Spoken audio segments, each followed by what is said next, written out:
السلام علیکم ورحمۃ اللہ۔ سو گائز آج کی اس ویڈیو میں بات کرنے والے ہیں کہ یقین کرو بہت برا وقت آیا جی، پھر کیا ہوتا ہے، اللہ معافی دے، توبہ توبہ توبہ۔ وہابیوں تو بہت برا وقت آ گیا جی، وہابیوں تو سوچے ہی نہیں سی کہ ساڈا بیان ہی کدھر اٹھ جائے گا، ٹھیک ہے، اطیع اللہ و اطیع رسول۔ وہ ماموں نے انہوں نے ماموں کر دیا، وہ جڑے نے پاگل ہو گئے نے۔ اچھا یہ بتائیں کہ انجینئر محمد علی مرزا سے کیا مسئلہ ہے آپ کا؟ میں منجی ٹھوکی ہے نا دی اس واسطے، سیدھی جی گل۔ چلو بھائی، یہی اختلاف ہے صحابہ کے بارے میں زبان درازی۔ جڑا بندہ اٹھتا ہے میرے تے، کوئی اور کام نہیں یار، جاؤ چندے لویٹو، تواڈے چندے بھی نہیں میں بند کیتے۔ اس سے پہلے مجھے فیڈ بیک یہ ملا کہ آپ کہتے ہیں وہ جہلمی، مرزا علی الجہلمی آپ کہنا چاہ رہے ہوتے ہیں جہنمی۔ نہیں، اللہ معاف کرے، میں نے کبھی نہیں کہا، آپ ثابت کر دیں۔ اہل حدیث بھی ماموں مناتے ہیں، یہ تو ماموں والے ہیں نا، تو ماموں کیوں نہ منائیں؟ نہیں اچھا چلیں اختلاف بتائیں کیا ہے آپ کا؟ 2812 یہ میری بوٹل پہ بھی اختلاف سن لیں، لمبی چوڑی فہرست ہے۔ چلو نمبر 1، مرزا جہلمی صاحب فرماتے ہیں کہ قرآن پاک کو بغیر ترجمہ پڑھنا ایسے ہے جیسے فرینچ میں گالیاں نکالنا۔ سنیا سی کوئی کلپ کٹیا سی کسی نے، ہاں ادھا کلپ کٹ کے بھیجا سی۔ اندازہ کریں قرآن پڑھنے کو، میں نے یہ کہنا ہے کہ قرآن گالیاں ہیں، نعوذ باللہ۔ جو شخص قرآن کی سب سے زیادہ دعوت دے رہا ہے، یہ پوری ایک بات ہوئی تھی، اور یہ میں نے رویا تھا کہ قرآن دنیا میں سب سے پڑھی جانے والی کتاب ہے، لیکن اس کا تلخ پہلو یہ ہے کہ سب سے زیادہ بغیر سمجھ کے پڑھی جانے والی اگر کوئی کتاب ہے نا تو وہ قرآن ہے۔ اور میں نے کہا تھا یار آپ کا دوست اگر فرینچ لینگویج میں کوئی آپ کو خط لکھ دینا تو 10 بندوں سے آپ اس کا ترجمہ کرواتے پھریں گے کہ ہو سکتا ہے ڈالر ہی بھیجے عمر سے۔ اور پھر میں نے ساتھ ایک لطیفہ سنایا جو پنجاب کے معاشرے میں عام ہے، کہ کچھ پنجابی سعودی عرب چلے گئے، عربیوں کے ساتھ ان کا جھگڑا ہوا، انہوں نے پنجابی میں گالیاں نکالی اور انہوں نے ظاہر ہے عربی میں گالیاں نکالی، اور جب واپس آئے تو انہوں نے کہا کہ جی وہ عربی تے اتنے چنگے نے کہ انہوں نے گالا کرتے سن اور وہ قرآن ہی سنا دے سن۔ یہ مشہور ایک لطیفہ ہے، یہ میں نے سنا کے تو آگے کہا یار آپ لوگوں کی بھی یہی حالت ہے، جس طرح آپ کو کوئی فرینچ میں آگے گالیاں نکال دے یا آپ کے سامنے قرآن پڑھے آپ کو فرق نہیں پتہ لگنا۔ اس کو پکڑ کے انہوں نے یہ بنا دیا۔ اب مجھے بتائیں کیا بات تھی جو قرآن کے دفاع میں تھی؟ جو بندہ قرآن کی ترغیب دلا رہا ہے اسی کے خلاف بول پڑے گے۔ تو پھر یہ مردے کا یہ فتویٰ، اچھا بغیر مرزے کا، مرزا کہیں اس کو، ہائے ہائے آپ مرزے کہہ رہے ہیں۔ اچھا مرزے جو یار کبھی آپ اس طرح کہتے ہیں جیسے یہ آپ تو وہ گالیاں، قادیانی کو جو ہے کیا نام ہے اس کا، ملعون جو ہے وہ جس نے مرزا غلام قادیانی، احمد، آپ کبھی آپ اس کو اس طرح سے غلام احمد، آپ کبھی بے شرمیدہ ساسن والے ہو۔ اس کے الفاظ ہیں کہ جہنم کی طرف بلانے والا گروہ امی عائشہ، طلحہ، زبیر اور سیدنا امیر معاویہ کا۔ یہ کوڑ نہ مارو، جھوٹ نہ بولو۔ یہ وہ بڑے بڑے ریفرنسز دیتا ہے ویسے۔ آہا بہت چنگا نام ہے۔ اب بخاری میں اگر 2812 لکھی ہوئی ہے، تقتلہ الفئۃ الباغیہ یدعوہم الی اللہ ویدعونہ الی النار، افسوس اے عمار تجھے ایک باغی جماعت قتل کرے گی، تو اللہ اور جنت کی طرف بلائے گا، یعنی مولا علی کی پارٹی، اور تیری مخالف جماعت تجھے جہنم کی طرف بلائے گی۔ تے پٹو امام بخاری نو، اور بلکہ اس تو بھی ود کے اللہ دے نبی دی حدیث تے پٹنا جے ایمان برباد کرو، میرا کیا لینا دینا، میں تے ڈاکیاں۔ یار پھر وہی بات آ گئی، جہنم کی طرف صحابہ بلاتے ہیں۔ صحابہ نہیں، ایک دو بندوں کا مسئلہ ہے، صحابہ 1 لاکھ سے زیادہ ہیں، صحابہ کے قاتلین کے ہم خلاف ہیں۔ پھر آپ مجھے بتائیں، اس نے ایک جملہ کہا کہ میرے نبی سا ہے ہی کوئی نہیں، تیرے بابے تے شے ہی کوئی نہیں۔ کہ یہودی کہتے ہیں کہ رسول اللہ صلی اللہ علیہ وسلم کل کے چھوکرے ہیں۔ نبی اکرم صلی اللہ علیہ وآلہ وسلم کے بارے میں کہتا ہے کہ یہود نے کہا کل کا چھوکرا ہمیں کیا سکھائے گا۔ یہود نے کہا، جدو یہودیاں نے کیا تھا پھر میرے کھاتے کیوں پاتا؟ کتنے جاہل ہیں یہ۔ کسی یہودی نے رسول اللہ کے بارے میں یہ الفاظ نہیں کہا۔ اے دیکھو یہودی ایجنٹ یہودیاں تو دفاع کر رہے جے۔ اوے یہودی ایجنٹو، یہودیوں نے جتنے ہمارے نبی کو تکلیف دی ہیں سارے منافقین یہودی تو تھے۔ میں نے جو لفظ بولا یہ تو ان کی باتوں کو میں نے سم اپ کر کے اردو کے محاورے میں لنگوسٹک میں بولا تھا۔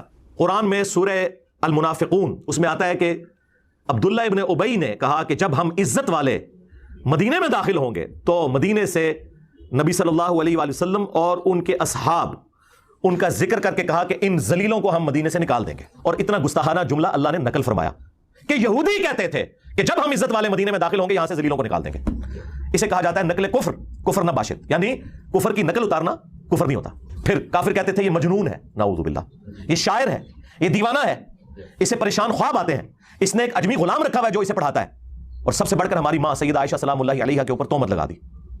یہ سارے الزامات اگر میں قرآن سے بیان کروں تو آپ یہ کہیں گے کہ میں نبی اسلام کی توہین کر رہا ہوں. ہمارا ان سے مطالبہ, آپ ہمیں وہ کتاب دکھائیں جس میں کسی یہودی نے رسول اللہ کو کل کا چھوکرا کہا ہو. پھر ہم نے کیا کہا؟ صبر کرو, رکو ذرا. آجا. سورۃ الانعام میں اللہ تعالیٰ نے نبی الاسلام کے بارے میں فرمایا کہ یہ یہودی ان کو اس طرح پہچانتے ہیں جس طرح اپنے بیٹوں کو. اور یہی بات میں نے اپنے لیکچر میں کی تھی کہ یہودی نبی الاسلام کو ان کے بڑے بڑے پادری سفید داڑیوں والے انہی مولویوں کی طرح وہ نبی الاسلام کو عزت اس لیے نہیں دیتے تھے, وہ کہتے تھے کہ یار یہ تو ہم سے آدھی عمر کا بندہ ہے, ہمارے بچوں کی مانند ہے. اور اس میں نے جملہ بولا تھا کہ یہ کل کا چھوکرا آ کے ہمیں سمجھائے گا, یہ یہودی کہتے تھے. اب یہ پوری بات تھی جو ایک شستہ اردو میں جو محاورتاً لفظ استعمال ہوتا ہے. بھائی آگے سواد.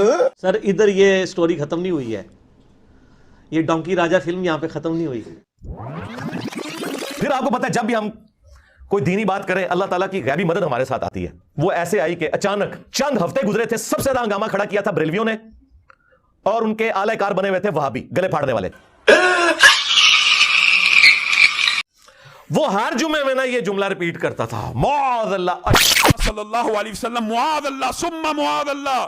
ہم یہ لفظ نہیں کہہ سکتے, کل کے چھوکرے ہیں معاذ. اچھا انہوں یہ بھی نہیں پتا اے معاذ اللہ نہیں ہوتا, معاذ اللہ ہوتا ہے.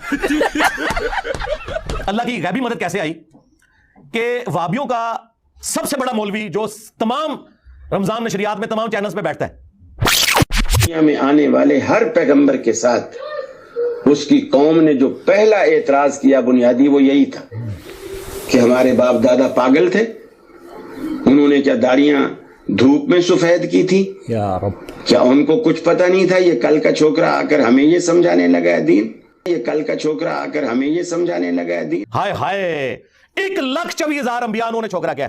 اچھا اگلی بات سنیں,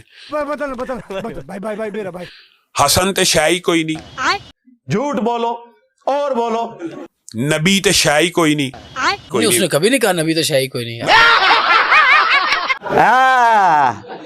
میرے نبی سا ہے ہی کوئی نہیں, تیرے سارے بابے تے شاہی کوئی نہیں. اچھا پھر وہ جس تناظر میں کہتا ہے وہ بھی بتاتا ہوں, میں بتاتا ہوں. وہ سارے مولوی کٹھے ہو کے کڈو نا, یہاں سے شروع آپ ولی تے شاہی کوئی نہیں, اچھا امام تیمیہ تے شاہی کوئی نہیں, ٹھیک ہے. اس نے کہا بابے تے شاہی کوئی نہیں. ہاں کیونکہ میرے نبی سا ہے ہی کوئی نہیں, تیرے بابے تے شاہی کوئی نہیں. جتنی یہ آپ تو دیکھیں, اب آپ یہاں بیٹھ کے ماشاءاللہ, جو کہ بہت اچھی بات ہے, بریلوی اسکول آف تھاٹ کو ڈیفینڈ کرنا شروع ہو گئے ہیں مرزے کی نفرت میں.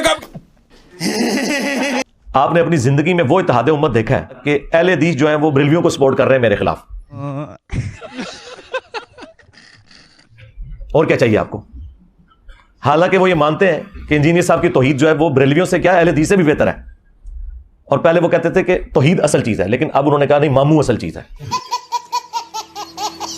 اللہ تو بندے وہ پوری امت کا بیڑا غرق بھی ماموں کا دفاع کرتے ہوئے تسی بھی اپنا پورا فرقہ ڈبو لے آ جائے ماموں پیچھے. کوئی نہیں کہتا, اگر نہ کہو میں ذمہ دار ہوں, میں ذمہ دار سٹیج پہ. نبی تے شاہی کوئی نہیں. ہاں آئے ہو نا داڑھ لے.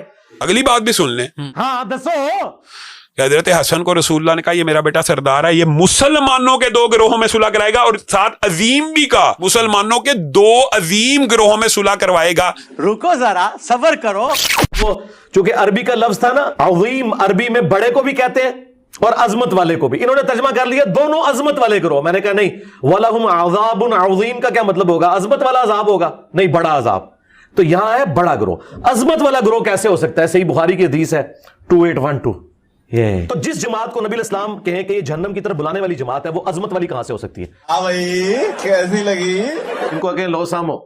میں نے کہا کہ حسن کو نہیں تھا پتا کہ یہ جہنم کی طرف بلانے والا گروہ ہے, صلح کیوں کی؟ سرکار رکو ذرا, صبر کرو. ادھر آؤ بھائی, تو اصل مسئلہ دسنے کی ہے. اے وہ کہانی, علی جنگ پسند تھا اور حسن صلح پسند تھا. اور جھوٹو تم نے آدھی حدیث بخاری سے بیان کی میرا یہ بیٹا سید ہے. اس کے سٹارٹ میں لکھا تھا امام حسن 40,000 کا لشکر لے کے معاویہ سے صفین پارٹ 2 لڑنے گئے. حضرت علی کی روح نے نہیں لشکر نکالا ہوا تھا, امام حسن لیڈ کر رہے تھے. صلح کی آفر ادھر سے ہوئی تھی, اور سورۃ الانفال میں ہے کہ کافر بھی صلح آفر کریں جنگ میں تو آپ نے قبول کرنی ہے. یہ صلح اگر حضرت علی کو حضرت معاویہ آفر کرتے تو وہ بھی قبول کر لیتے.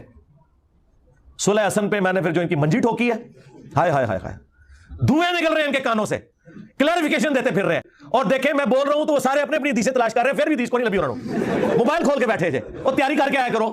تو آڈا میں شوق پورا کرتا ہے, سارے فرقے بیٹھے سن جو تھے, بریلوی بھی, اہل حدیث بھی, دیوبندی بھی.